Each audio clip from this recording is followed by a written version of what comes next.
Activity 2 from April 20th through April 25th. We're hoping that you guys have everything.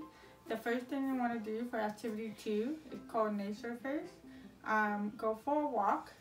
Have you and your child go through the grass and bushes and flowers. Say all the words and have them pick out.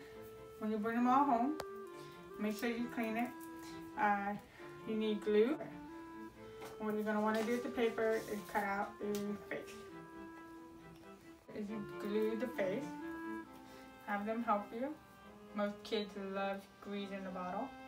You got the eye, the nose, and the mouth. Go.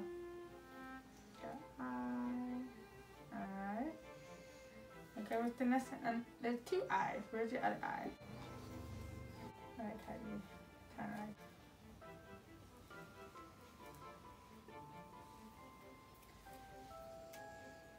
Hair, eyes, nose, and mouth. If they really get into the activities, you can also add like a tongue, chin, dimples. Those are more complex body parts.